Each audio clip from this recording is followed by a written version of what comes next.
मैंने जैसे ही कहा बाबा मेरी कमर जल रही है, उसी वक्त मेरे वाले साहब ने फ़ौरन मेरी कमर की तरफ देखा। कमीज़ ऊपर से फट चुकी थी और नीचे खून ही खून था। उन्होंने फ़ौरन वहाँ से कमीज़ को हटाया तो देखा बाकायदा एक पंजा मेरी कमर पे लगा हुआ था, जैसे किसी ने नाखून के साथ इतनी ज़ोर से पंजा मारा हो कि मेरी कमर छिल गई थी और नाखूनों के निशान क्लियर मेरी कमर पर थे।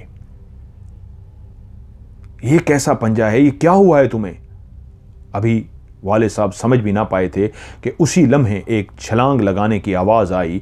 उसी लम्हे मुझसे बोले कि ये क्या हुआ है तुम्हें? तो मैंने कहा शबाना, और मैंने ऊपर सीढ़ियों की तरफ देखा और जैसे सीढ़ियों की तरफ देखा वहाँ पे कोई भी नहीं था। तो कहते हैं क्या हुआ है शबाना को? अभी यहाँ शबाना खड़ी थी, मैंने कहा। कहते हैं नहीं, शबाना तो अपने कमरे में होगी। शाजिया की तरफ मुड़े और मेरे वाले साहब बोले शाजिया बेटा तेरा देखना शबाना कहाँ है। शाजिया अंदर गई, झांक कर वापस आई, कहती है अबू वो अपने कमरे में सो रही है। कहते हैं वो तो अपने कमरे में सो रही है, तुम यहाँ क्या कर रहे थे, ये क्या हुआ है सारा कुछ? और उसी वक्त एक धपक की आवाज़ आई, एक आवाज़ धज़ की आवाज़ आई और हम सब ने मुड़ के देखा तो सामने एक बहुत बड़ी काली स्याह बिल्ली थी जो छलांग मार पे दीवार पे चढ़ी थी। और उसी लम्हे जैसे ही हमने सब उस बिल्ली की तरफ देखा तो उसने छलांग मार के ऊपर वो जो बालकनी बनी थी, उसी कमरे की बालकनी जिसका दरवाज़ा आधा खुला था और आधा बंद था, उसी कमरे में जहां मेरी बहन शबाना गई थी और चीख मारकर बेहोश हुई थी, उसी की बालकनी के अंदर जाकर बैठ गई और हमें घूरना शुरू कर दिया।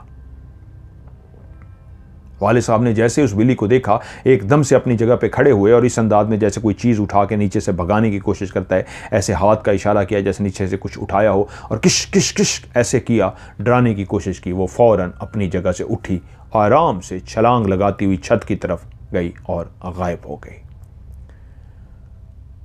वाले साहब ने कहा लगता है कोई जंगली बिल्ली है, ये खतरनाक बिल्ली है, ये उसी ने पंजा मारा है तुम्हें। हुआ क्या है, कैसे बिल्ली ने तुम्हें पंजा मारा? और फिर मैंने वाले साहब को सारी बात बता दी कि अभी अभी जो मेरी आंखों के सामने मंजर था वो ये था, और उससे पहले मैंने अम्मी को बताया था, इस तरह देखा था, और उससे पहले मैंने ये सारा कुछ देखा है। वाले साहब कुछ देर खामोश रहे और सोचते रहे और उसके बाद कहते हैं ठीक है अभी उठो, अपने कमरे में चलो, मैं इस मामले को देखता हूँ ये क्या मामला है। वो अपने कमरे में चले गए। शबाना के कमरे में उन्होंने जाके पहले झांका और मेरे कानों ने आवाज़ सुनी, अम्मी से कह रहे थे आज के बाद मैं खुद शबाना के कमरे में उठ के देखा करूँगा शबाना को। अगले दिन मुझे उनने रात को ही पट्टी वगैरह कर दी थी, अम्मी ने साफ़ वगैरह कर दिया था। वाले साहब ने पढ़ के मेरे ऊपर दम भी कर दिया था, लेकिन उसके बाद बाकायदा वाले साहब ने रोज़ाना रात को उठ के शबाना के कमरे के अंदर झांकना। तकरीबन 7-8 रातें मुसलसल वाले साहब रात को उठते, शबाना के कमरे के अंदर झांकते। शबाना अपने कमरे में सो रही होती थी। एक रात मैं अपने वॉशरूम के लिए उठा तो मैं जैसे ही निकलने लगा मेरी निगाह पड़ी, सामने वाले साहब शबाना की खिड़की के सामने खड़े थे और वो इस अंदाज में खिड़की को देख रहे थे कि मैं चौंक गया। और मैं जैसे ही बाहर निकला वाले साहब को मेरे निकलने की आवाज़ आ गई। फ़ौरन उन्होंने इसे मुंह पे उंगली रख ली और मुझे कहा खामोश हो जाओ। मैं खामोश हो गया और वाले साहब के साथ चलता चलता उनके करीब पहुंच गया और तभी मैंने खिड़की में झांक के देखा तो एक अजीबो गरीब सा मंजर था। मेरी बहन शबाना दीवार की तरफ मुंह करके खड़ी थी और मुसलसल बातें कर रही थी। वो दीवार की तरफ देखती हुई मुसलसल कुछ ऐसी लफ्ज़ बोल रही थी, कुछ ऐसी ज़ुबान बोल रही थी जो हम दोनों को समझ नहीं आ रही थी। वाले साहब देखते रहे, मैं भी देखता रहा। तभी वाले साहब की आवाज़ आई, शबाना क्या कर रही हो तुम? तो शबाना उसी वक्त हम दोनों को देखे बगैर चलती हुई अपने बिस्तर पे गई और जाकर सो गई। वाले साहब ने उसी वक्त शबाना के कमरे का दरवाज़ा खोला। मैं भी उनके पीछे था, मैं डरा हुआ था। हम दोनों चलते हुए शबाना के बिस्तर के करीब गए और जब उसके करीब गए तो वो गहरी नींद सो रही थी। वाले साहब ने उसको जगाने की कोशिश की लेकिन वो गहरी नींद सो रही थी, लेकिन वाले साहब खटक गए थे। मैंने बाहर निकल के उनको कहा, जब हम कमरे से बाहर निकले, कि अब आपको मेरी बात का यकीन आ गया, आज अपनी अपनी आंखों से देख लिया है, मामला कुछ और है। वाले साहब तहज्जुद गुजार थे, 5 वक्त की नमाजें पढ़ते थे, डरने वालों में से नहीं थे, लेकिन समझ चुके थे कि मामला कुछ उलझा हुआ है।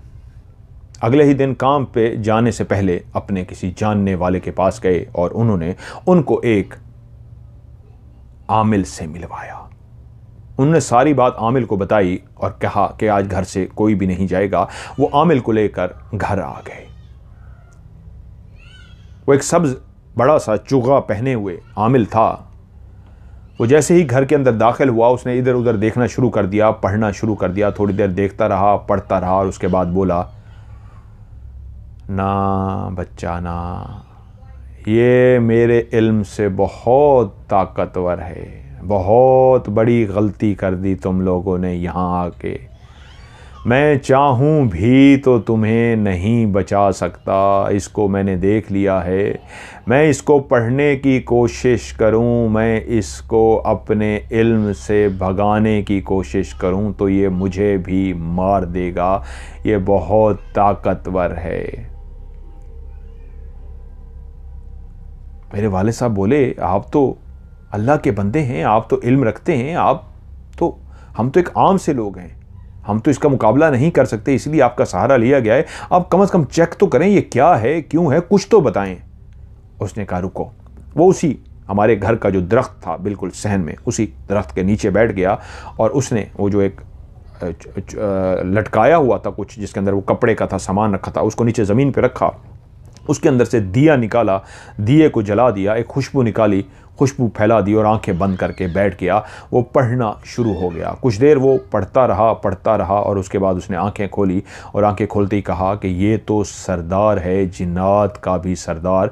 मैं इसको पढ़ना भी नहीं चाहता था, क्योंकि मैंने बैठ के उसको पढ़ा है तो मुझे अंदाज़ा हो गया है मेरी तबीयत ख़राब होनी शुरू हो गई है, मेरी दिल की धड़कन तेज़ हो गई है। मैं यहाँ से जाना चाहूँगा। निकलो, जितनी जल्दी जा सकते हो निकलो यहाँ से, जितनी जल्दी जा सकते हो निकलो यहाँ से। ऐसे पागलों की तरह वो बोलना शुरू हो गया। उसने अपना सामान भी वहीं पे फेंका, एकदम से उठा और दरवाजे की तरफ भागा। लेकिन जैसे ही वो दरवाजे से अभी बाहर नहीं निकल पाया था, अभी दरवाजे के करीब ही था कि ढा करके दरवाज़ा बंद हो गया और वो उसी वक्त जाके दरवाजे से ज़ोर से लगा और ज़मीन से गिर गया। दरवाजे को टच करते ही ज़मीन पे गिर गया और उसके बाद उसने अपने हाथ बांध लिए और हाथ बांध के कुछ ऐसे शब्द बोल रहा था जो हमने उससे पहले नहीं सुने थे। वो ज़ोर ज़ोर से माफ़िया मांग रहा था, ज़ोर ज़ोर से माफ़िया मांग रहा था और उसके नाक से और कानों से खून आना शुरू हो गया। और उसी वक्त दरवाज़ा खुला और वो एकदम, उसकी जूतियां वहीं पड़ी थी, उसका सामान वहीं पड़ा था। जैसे ही दरवाज़ा खुला वो एकदम से भागा और वहाँ से निकल गया। ये सब कुछ इतना खौफनाक और इतना भयानक, इतना अचानक हुआ था, किसी को कुछ भी समझ ना आया। वाले साहब शदीद परेशान हो गए कि अब क्या करें।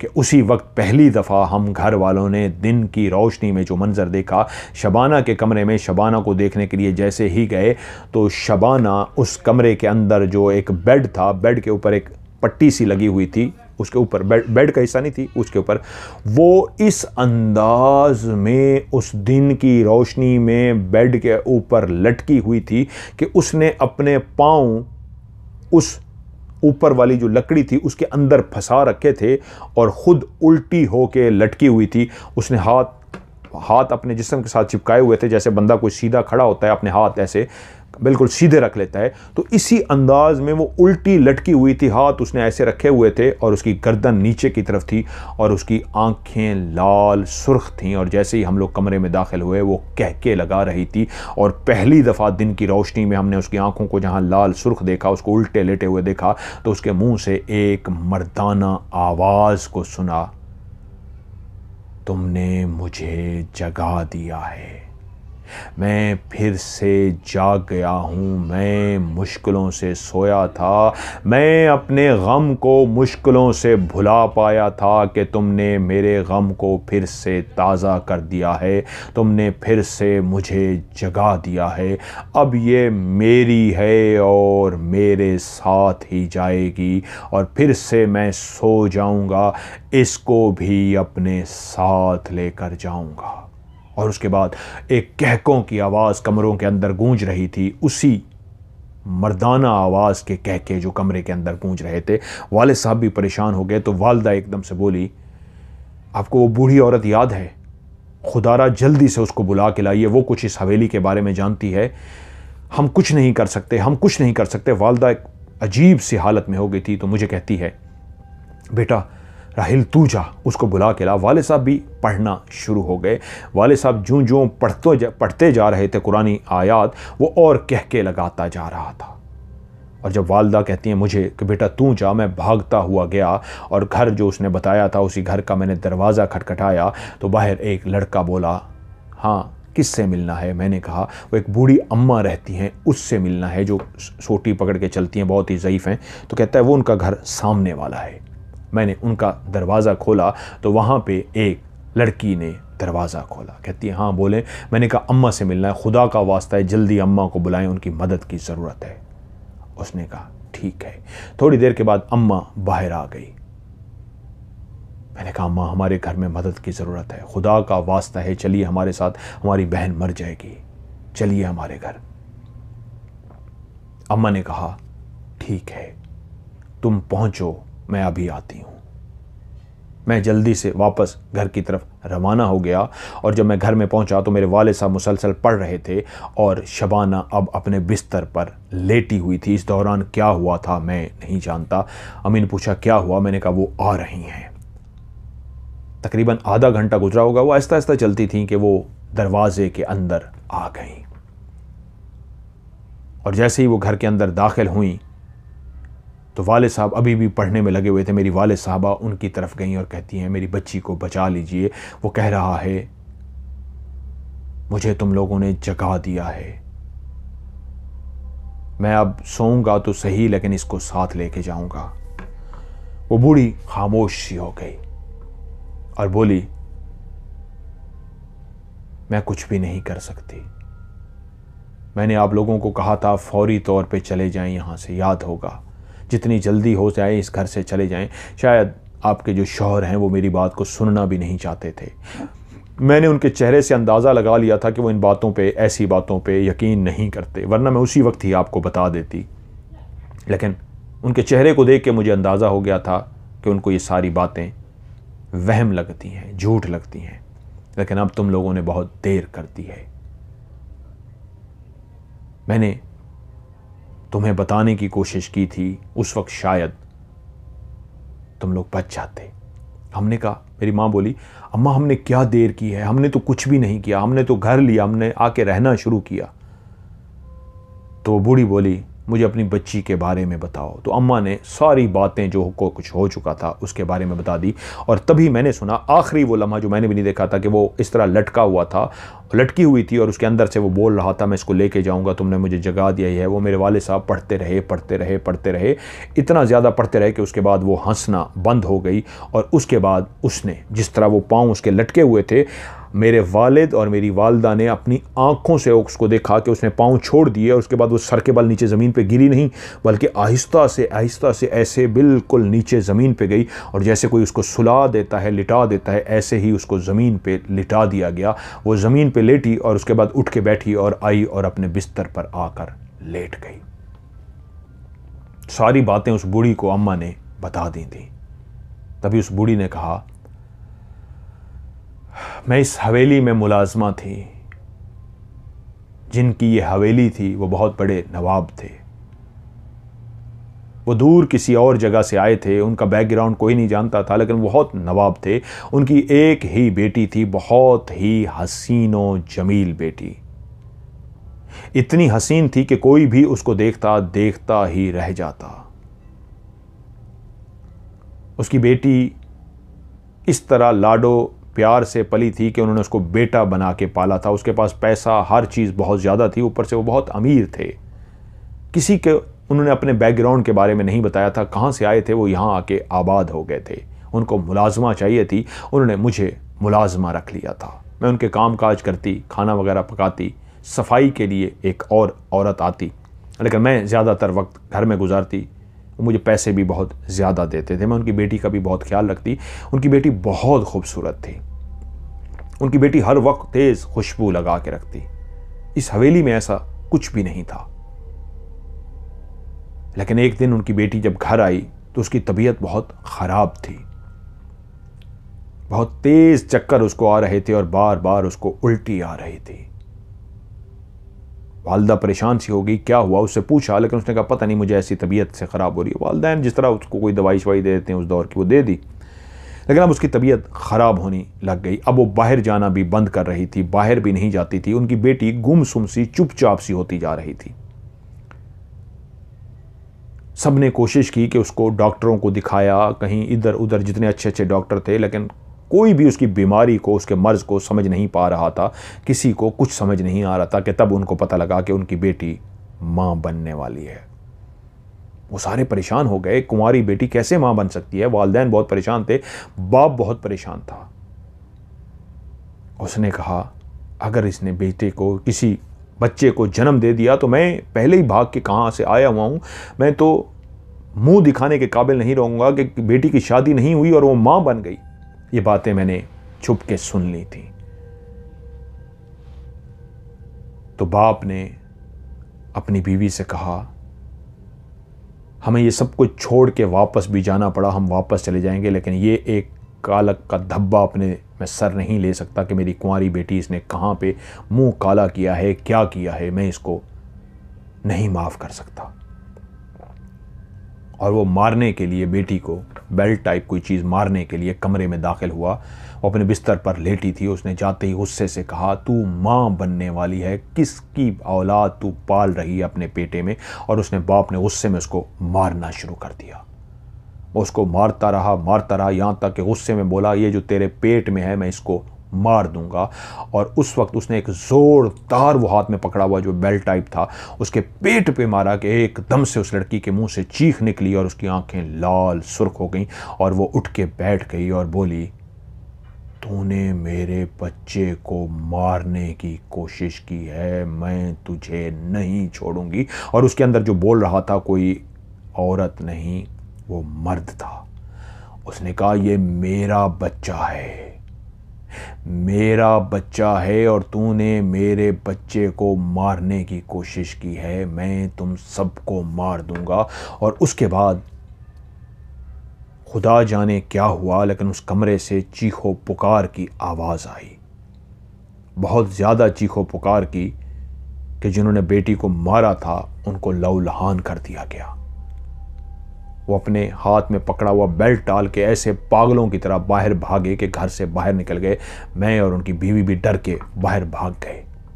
मोहल्ले वाले लोग जमा हो गए कि क्या हुआ, उनको बताना पड़ा। और उन्होंने बताया कि फ़लाँ जगह पे एक शख्स है, वो आपकी मदद कर सकता है, उसको बुलाएं, ये जिन्नात का मामला है। उसको वो बुला कर लाए। जब उस कमरे में पहुँचे तो वो उसी तरह उठ के बैठी हुई थी और उसकी आंखें लाल सुर्ख थी, उसके बाल हवा में लहरा रहे थे और वो गुस्से में तेज़ थी। और देखते ही वो अंदर से गुर्राया और बोला तुम लोगों को समझ नहीं आई, तुम लोग फिर से वापस आ गए हो, मुझे लगता है मुझे अभी तुम सबको मारना पड़ेगा। और उसी लम्हे वो जो इसको बुला कर लाए थे वो आगे बढ़ा और उसने कहा नहीं, तू किसी को मार नहीं सकता, तुझे पता है ये इंसानों का घर है, इंसानों की हवेली है और तू इसके जिस्म पे काबिज हो गया है, तुझे इसके जिस्म को छोड़ना होगा। तो आगे से ज़ोरदार कहका लगा के हंसा और बोला मैं जानता हूं तेरे पास कितना इल्म है, अपने इल्म को अपने लिए बचा के रख, वरना जान ले कि मैं कौन हूं। तूने अगर अपना इल्म मेरे ऊपर इस्तेमाल किया तो बचेगा तू भी नहीं। शायद वो जिन भी जान चुका था कि इसके अंदर भी एक इल्म है, ताकत है। उसी वक्त वो जो शख्स, एक नेक दिल शख्स, एक रहम दिल शख्स, एक आमिल आया था, उसने पढ़ने के लिए ज़मीन पर बैठ गया और पढ़ना शुरू कर दिया। पढ़ता रहा, पढ़ता रहा, पढ़ता रहा, यहाँ तक के पढ़ते पढ़ते पढ़ते सब ने देखा कुछ तकरीबन 3-4 घंटे वो बैठ के पढ़ता रहा। सारे खामोशी से चुप करके खड़े रहे और आगे चीखो पुकार होती रही। वो जो आगे था पहले 1-2 घंटे वो भी चुप करके बैठा रहा, जो सामने वाला था, जो उस लड़की के अंदर बोल रहा था, और ये भी पढ़ता रहा 2 घंटे। जब 2 घंटे बाद उसकी चीख निकली और उसके बाद चीखो पुकार शुरू हुई तो ये पढ़ता रहा, मज़ीद 2 घंटे पढ़े और चीख चीख के उसकी बुरी हालत हो गई थी। और वो बोला ठीक है रोक दे, मैं जाने को तैयार हूँ, रोक दे, मैं जाने को तैयार हूं, मैं तेरी बात मानने को तैयार हूं, मुझे मार मत, मैं वादा करता हूं मैं सो जाऊंगा, वापस नहीं आऊंगा। जब तक मुझे कोई जगाएगा नहीं मैं वापस नहीं आऊंगा, मुझे माफ कर दे। उसने पढ़ा, पानी मंगवाया, पानी पे दम किया और उसके ऊपर छींटे फेंकने शुरू कर दिए, कमरे के अंदर छींटे फेंकने शुरू कर दिए। उसके बाद उठ के उसने पूरी हवेली के अंदर छींटे फेंकने शुरू कर दिए और वो लड़की जो चीखो पुकार करती जा रही थी, जिसके अंदर वो मर्द बोल रहा था, वो बेहोश सी हो गई। वो बेहोश सी हो गई और उसी वक्त वो बाबा बोला, कल मैं फिर आऊंगा। फिलहाल उसको मैंने कैद कर दिया है, वो सो गया है, वो कैद हो गया है। बस एक बात याद रखना, आज ही आज इस घर को सामान वगैरह बांध लो, कल तुम लोगों को जाना होगा। आज जो कुछ भी अपना उठा सकते हो, कल मैं आऊँगा, जब पढ़ूंगा तो खुद तुम्हें इस घर से निकालूंगा। खुद ना निकलना, जब मैं तुम्हें इस घर से निकालूंगा उस तरह जाना। तो घर वाले परेशान रहने को तैयार ही नहीं थे। उनकी जो हालत हो गई थी खौफ के मारे, वो कहते हम कैसे इस रात को गुजारेंगे। तो उसका रिक्वेस्ट की कि बाबा जी आप फिर रात को यहीं पे ही रुक जाइए, और उन्होंने उसकी रिक्वेस्ट मान ली। वो रात को वहीं पे ही रुक गया और सब अपने अपने कमरों में सो गए। और उनकी बेटी अपने कमरे में ही बेहोश जो थी, अब वो होश में आ चुकी थी, लेकिन उसको लिटा दिया गया था। अब वो गुमसुम सी थी, खामोश सी थी और चुप करके लेटी हुई थी। कि रात का एक पहर चीखों की आवाज आई। घर वाले उठ गए, बाहर निकल के देखा तो वो बुजुर्ग जो था वो सहन में बैठा फिर से पढ़ रहा था और कमरों से चीखों की आवाज़ आ रही थी। यहाँ तक कि पढ़ते पढ़ते सुबह हो गई, अजानें शुरू हो गई। तो उस बुजुर्ग ने कहा, बांध दिया है मैंने उसे, सुला दिया है उसे, सो जाओ, अब परेशानी की बात नहीं है। और उसके जो पेट में था, तुम्हारी बेटी के पेट में जो था वो भी ख़त्म हो चुका है, अब सो जाओ। सब आराम से सो गए, बाबा भी सो गया कि बाकी उठ के हम आज ही यहाँ से निकल जाएंगे। लेकिन जब वो सारे सो के उठे तो पता लगा बाबा वहाँ पे मुर्दा पाया गया था। उन्होंने देखा तो बाबा मर चुका था। वो कहते हैं, वो बता रही थी बूढ़ी कि मैं भी वहाँ पे शामिल थी देखने वालों में। अगले दिन मैं आ गई थी, उनका सामान बंधवाना था, मैं ही उनकी ख़ास एक खादमा थी। तो बाबा मरा हुआ था। उन्होंने जल्दी से अपना सामान वगैरह उठाया और मुझे बताया कि ये कुछ सारा हुआ है, हम यहाँ से जा रहे हैं, इस हवेली को छोड़ कर जा रहे हैं, हमारा कोई पता नहीं है। वो लोग वहाँ से चले गए, वो अपनी बेटी को ले गए। क्या हुआ बेटी के साथ मैं कुछ नहीं जानती, लेकिन आखिरी लफ्ज़ उनके यही थे कि वो बांध गया है, वो सुला गया है, उसको गहरी नींद सुला गया है। इस तरह की बातें थीं। तभी से ये हवेली जिन्नाती हवेली मशहूर हो गई।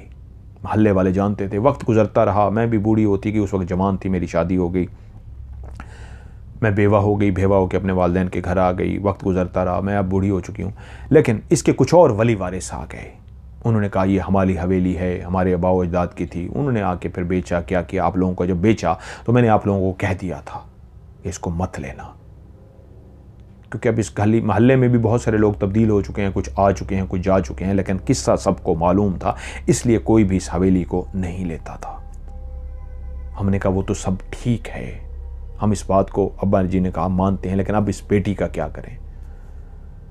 तो उसने कहा बस सामान लपेटो और जाओ, क्योंकि जब वो लोग गए थे तो वो जो बाबा जिसने पढ़ा था उसकी कैसे मौत हुई थी किसी को कुछ नहीं पता। वो बहुत ताकतवर है, बस लेट मत करो, अपना सामान उठाओ और जाओ यहाँ से। हमने जो कुछ भी हमारा सामान जो कुछ उठा सकते थे, जो कुछ भी हमें समझ बूझ आई थी, क्योंकि हमारी बहन वो जो लटकी हुई थी अब वो अपने बिस्तर पर इस अंदाज में लेट गई थी, आगे क्या करना है वो बाद में देखना था, अभी तो इस घर से निकलना था। हमने अपनी बहन को बेहोशी की सी हालत में, नींद की सी हालत में उठाया, जो जो सामान उठा सकते थे हमने उठाया और फौरी तौर पे एक होटल में मुंतकिल हो गए। लेकिन उसी रात ही होटल के अंदर हमारी बहन की तबीयत शदीद ख़राब हो गई। उसके हाथ पांव मुड़ने शुरू हो गए और उसकी मुंह से चीखें निकलना शुरू हो गई। होटल वाले भी परेशान हो गए, हम लोग भी परेशान हो गए कि ये क्या माजरा है। उन्होंने हमसे कह दिया कि हमारे और जो लोग यहाँ पे रुके हुए हैं वो सारे डिस्टर्ब हो रहे हैं, आपको कमरा छोड़ना होगा। अब हम क्या करते। हमने वो मजबूरन होटल छोड़ दिया और रात के पहर हम बाहर आ गए। जैसे ही हम होटल से बाहर आए हमारी बहन की तबीयत ठीक हो गई। उसकी चीखो पुकार, वो जो सब कुछ हो रहा था वो बेहतर हो गया। अम्मी ने अब्बू ने पढ़ाई कर करके उसको गले लगाया, उसको चुप कराया, वो मुश्किलों से चुप हो गई। और अब्बू ने फैसला किया कि फौरी तौर पे हमें कराची रवाना होना है। वहाँ से सीधे हम कराची के रवाना होने के लिए तो रवाना हो गए, लेकिन हम नहीं जानते थे हमारे साथ आगे क्या होगा। हम ट्रेन के ज़रिए कराची जा रहे थे। हमारी बहन अब खामोश हो चुकी थी, अब रो नहीं रही थी, चीखें नहीं मारी थी। उसको जाते ही ट्रेन में सुला दिया गया। उसको 2-3 दफ़ा जगाने की कोशिश की, लेकिन वो गहरी नींद थी। वालिद ने भी यही कहा, वहाँ चल के इसका इलाज कराएंगे, इसको सोने ही दो, या गहरी नींद सोई रहे। लेकिन रास्ते में ही हमें पता लग गया कि जब जगाने की कोशिश की तो उसका वजूद ठंडा हो चुका था। और कराची पहुंचते तक हमारी बहन अल्लाह को प्यारी हो गई थी। वो खबीस जिन हमारी बहन को अपने, बड़ी अल्लाह खैर करे, वो खबीस जिन हमारी बहन को अपने साथ ले गया था। कराची पहुंच के हमने उसके वजूद को मट्टी के हवाले कर दिया। और उसके बाद वालिद साहब सदमे में चली गई, वालदा सदमे में चली गई, मैं, मेरी बहन, काफ़ी टाइम लगा। और उसके बाद एक अल्लाह के वली मिले, उन्होंने मेरे वालिद को बहुत हौसला दिया, बहुत समझाया। मैं जब भी वालिद को हौसला देता उनको हौसला नहीं आता था, लेकिन वो जो अल्लाह के वली मिले थे उन्होंने इतना हौसला दिया मेरे वालिद को कि मेरे वालिद हौसले में आ गए। और उन्होंने कहा चलो मेरे साथ उस घर चलते हैं। बहुत कुछ अभी हमारा सामान वहीं पे था। वो मेरे वालिद साहब को लेके आया। उन्होंने वहाँ पे क्या किया, सामान कैसे उठाया, कैसे पैक किया, चीज़ें उठाई, ये किया वो किया जो हम इमरजेंसी में छोड़ के गए थे। और वो वापस आए। वालिद साहब से मैंने कई दफ़ा पूछा, उन्होंने नहीं बताया, लेकिन खैर व आफियत से वालिद साहब आ गए थे, क्योंकि वो जो बुज़ुर्ग थे मैं भी उनका कायल हो गया था और वालिद साहब भी बड़ी मुश्किलों से कायल हो गए थे कि हाँ ये अल्लाह के नेक हैं, ये हमें बचा लेंगे नुकसान से। वालिद साहब, वालदा ज़िंदा रहीं। मेरी जो शाजिया बहन थी उसकी भी शादी हो गई, मेरी भी शादी हो गई। उस वक्त मेरी उम्र कम थी, 16-17 साल। अब तो मैं खुद बहुत बड़ी उम्र का हो गया हूँ। आज भी हम अपनी उस बहन को याद करते हैं तो दुखी हो जाते हैं। आज भी वो भयानक खौफनाक हवेली हमें याद आती है तो हम बहुत डर जाते हैं, पता नहीं अब वो है या नहीं है। जब मैंने कहानी शुरू की थी तो मैंने कहा था इस हवेली के हवाले से मुझे भी कुछ याद है, तो मैं आपको बताता चलूँ। मुझे लगता है इसी हवेली की रिकॉर्डिंग करने के लिए मैं लाहौर में गया था, इचरा बाज़ार के कहीं करीब थी, और इसी तरह गली सीधी जाती थी। जब गली ख़त्म होती थी तो बिल्कुल राइट साइड पे इसका दरवाज़ा था। बाहर से खड़े होकर देखते थे, बड़ी ज़बरदस्त किस्म की हवेली थी। दरख्त शायद उस वक्त कट चुका था, दरख्त मैंने नहीं देखा था। बहुत ज़बरदस्त किस्म की हवेली थी। मैंने बड़ी कोशिश की थी उसकी रिकॉर्डिंग की मुझे इजाज़त मिल जाए। वहाँ पे कोई सुना था, कोई बुज़ुर्ग बाबा है वो रहता है, तो मुझे बताया गया था यहाँ पे किसी की बेटी की डेथ भी हुई थी जिन के हाथों। और मैंने बड़ी ज़ोर लगाया था, लेकिन मुझे उसकी इजाज़त नहीं मिल सकी थी। और जैसे आपने नक्शा बताया है 100% वो वही हवेली लगती है जो लाहौर में, अब पता नहीं है या नहीं है, क्योंकि वहाँ पे उस हवेली के पास ही एक और घर हमें मिला था जिस पे नौज़ बिल्ला कुरान मजीद जला हुआ था। बहुत सारे लोगों को याद आएगा। नीचे भी बहुत खौफनाक था, जाले ही जाले थे, 2-3 कमरे थे, और ऊपर छड़ के जाते थे, कच्चा सा था, उसके भी 2-3 कमरे थे। और वहाँ पे किसने काला जादू किया हुआ था, कुरान मजीद के नौज़ बिल्ला जलाया गया था। वो मैंने उठा के फिर सारा दरिया के हवाले किया था। तो उसके करीब ही वो हवेली थी। और हो सकता है लाहौर से कोई मेरी ये स्टोरी सुन रहा है तो उस हवेली के बारे में जानता होगा और हमें मतलब लिख भी सकता है नीचे कमेंट्स में वो कौन सी जगह पे है। मुझे वो आज भी याद है, वो हवेली जहाँ की इन्होंने कहानी बताई है, वहाँ पे मैं भी रिकॉर्डिंग के लिए गया था। बहुत सारी चीज़ें उनकी ख्वाहिश पे इस हवेली के हवाले से जो उन्होंने कहा ये वाली आप ना बताइएगा, वो मैंने नहीं बताई। लेकिन वो हवेली मुझे भी याद है कि जब मैंने बाहर से खड़ी होकर देखी थी तो मुझे उसको देख के बेइंतहा खौफ महसूस हुआ था। और मैंने भी बाहर खड़े हुए अपनी टीम से कह दिया था ये मोस्ट हॉन्टेड हवेली है, ये बहुत ही ख़तरनाक हवेली है, ये पूरी हवेली जिन्नात से भरी हुई है। बाद में शायद पूरे जिन्नात ने उसके ऊपर इस तरह कब्ज़ा कर लिया हो सकता है, क्योंकि जब मैंने उसको पढ़ाई करके देखा था वो बहुत ही खौफनाक और बहुत ही ज़्यादा जिन्नात से भरी हुई मोस्ट हॉन्टेड हवेली थी जिसकी मुझे इजाज़त नहीं मिल सकी थी।